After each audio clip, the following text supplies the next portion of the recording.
Chinese calligraphy has a history of over 2,000 years, and as a unique performing art, it is often regarded as the sheer life experience through energy in motion and left as traces on the paper. It is the art of turning square Chinese characters into expressive images by varying the speed and the pressure of the brush. By controlling the concentration of the ink and the quality of the paper, the artist is free to create an infinite variety of styles and forms. Chinese calligraphy emphasizes more on expressing one's emotion. To the artist, calligraphy is a mental exercise that coordinates the mind and the body to choose the best styling in presenting the content of the passage. It is a most relaxing yet highly disciplined exercise for one's physical and spiritual well-being.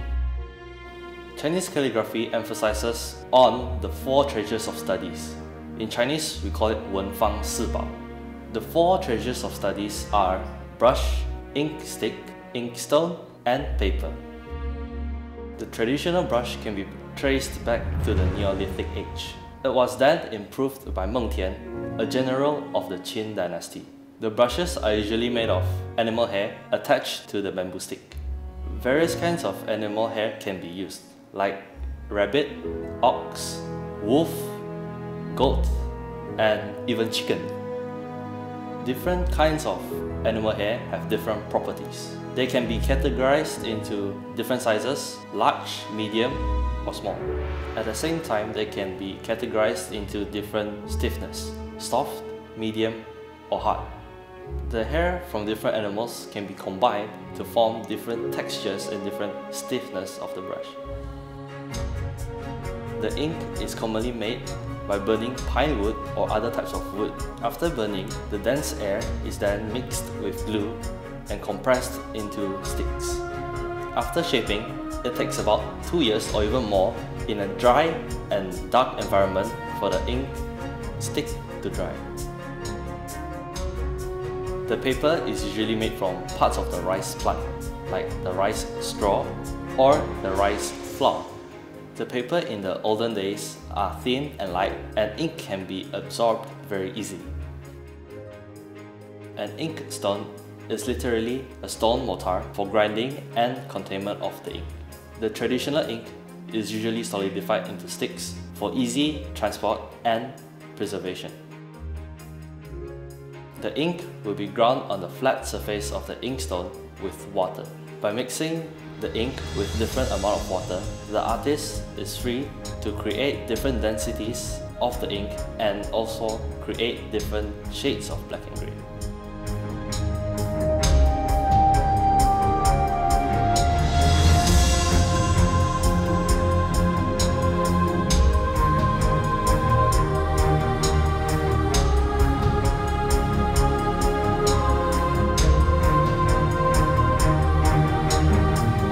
It is important for us to pass down this wonderful tradition to our younger generations. Chinese calligraphy signifies the identity of Chinese people.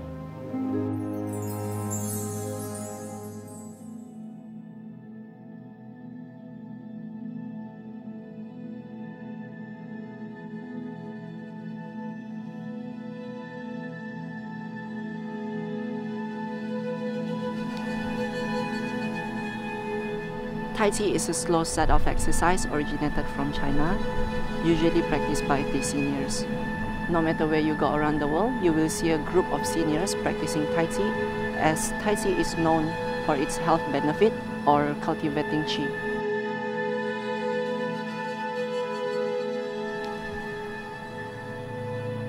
A set of Tai Chi exercise can usually take 3 to 4 minutes, which is enough to keep our blood flow at a steady rate. In Tai Chi exercise, we also stretch our muscles without hurting them. This is why Tai Chi are more popular among the seniors.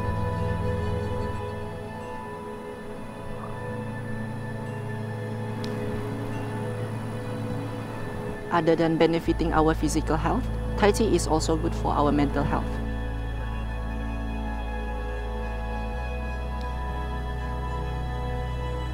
Where by practicing Tai Chi, scientifically, we are filling our body with more oxygen, especially our brain. So that way, we can ease our mind and keep it relaxed. This is why Tai Chi is called a moving meditation.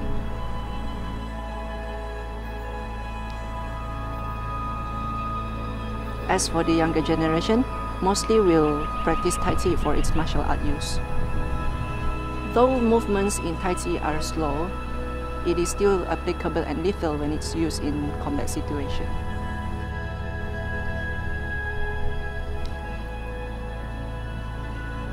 There are many different styles in Tai Chi, but the most famous one are Chen style Tai Chi and Yang style Tai Chi. Historically, Yang style Tai Chi Grandmaster was taught by Grandmaster Chen from the Chen style Tai Chi clan.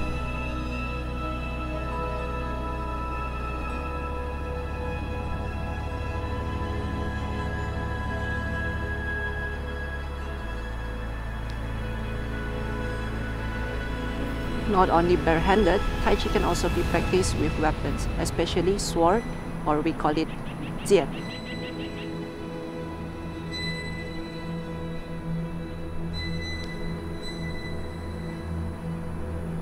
Usually people that practice Tai Chi more than 3 years will pick up jian as an extension to their Tai Chi training.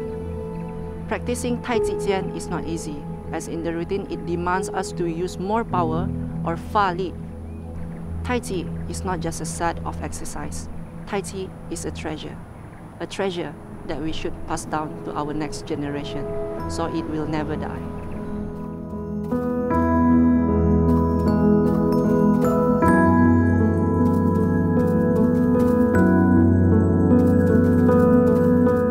Chinese painting is one of the oldest kind of artistic tradition in the world, typically requires the same technique as calligraphy. Usually, a complete Chinese painting will be mounted on a scroll for display or for storage. Not only Chinese painting can be done on papers, some would also prefer sealed materials such as hand fan or folding screen. There are two types of Chinese painting. One of it is Gongbi and one of it is Suimo. Gongbi style of Chinese painting usually showcases the complicated details and precision in their paintings. Most of these paintings are highly colored and mostly narrative. On the other hand, Suimo painting, or also known as Xie, is more like a freehand ink wash. Usually uses only black inks with a little bit of color. Most Chinese cultures refers back to the principle of balance, yin-yang, and same goes to painting. The uses of black inks on white paper, the heavy and light strokes, and the different shades used in the painting. As olden Chinese people said, every stroke in a painting reflects the calmness of the painter at the time. In the olden days, martial art masters usually pick up Chinese painting as a kind of meditation. In the martial arts world, there's a saying that goes, a master of a sword is a master of a brush. That means that if you're good in handling brush, you are also good in handling sword. Chinese painting is similar to calligraphy. Every artist have their own style. This is what makes their arts unique.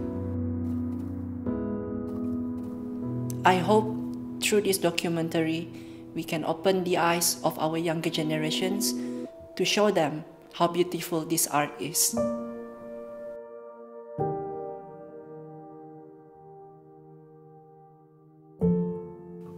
Tea ceremony culture refers to how tea is prepared and served during occasions. Other Asian countries like Japan or Korea have their own way of serving tea, but Chinese tea ceremony is known to be the oldest amongst all. Tea ceremony can be held in both casual or formal events such as family gathering or for weddings. There's an old tradition in the martial art world where you have to serve tea to your master when you first join the club. This tradition is still kept going until this day, but only for some. Tea drinking in China can be traced back to 2737 BC, when an emperor accidentally discovered tea while he was boiling water in the wood. While he was boiling the water, somehow a tea leaf accidentally flew inside his boiling pot. By 771 BC, tea was only prescribed specifically as medicine. This is why some tea are not supposed to be consumed excessively. But nowadays, it is more like appreciation towards the tea leaves and towards the tea ceremony. There are different kinds of tea, knowingly white tea, yellow tea, green tea, red tea, black tea, oolong tea, and so on. Countries like Japan and Korea have their own way to prepare tea. The Chinese also have their own way of serving tea, starting with warming up the cups and pot, washing them, brewing the tea, pouring them, and finally serving them. In the Chinese culture, this is what we call the way of the tea.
My name is Wang Weilong, and I've been playing 24 festive drums for 8 years now. Well, I started by learning lion dance drum at first. At the same time, I picked up some components and rhythm for 24 drums with myself. Actually, 24 festive drums was created by two Malaysians, but originally it's from China, where they call it Taiku. So originally, Chinese beating drum can be traced all the way back to the Three Kingdoms era, where they used drum beats to pace their army and to give signals.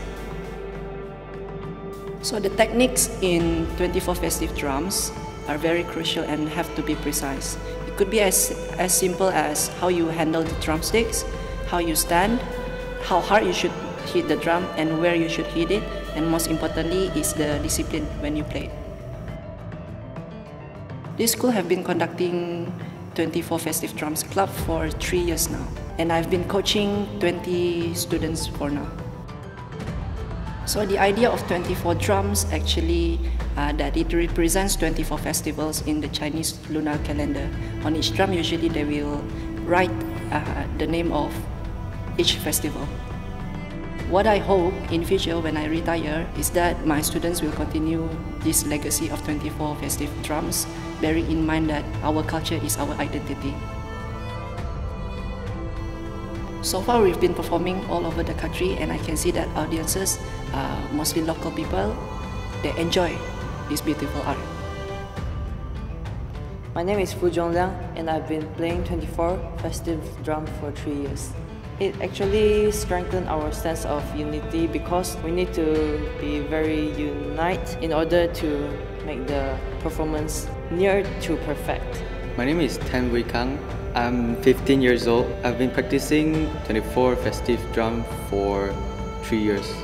The training session is quite demanding and fun at the same time. We share our sweet and bitter times together. Our coach tends to punish us with his signature punishment. He puts a drum on our back and asks us to do some push-ups.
people out there who have a strong belief in religion and stuff like that, what I can say is that you will never change your identity.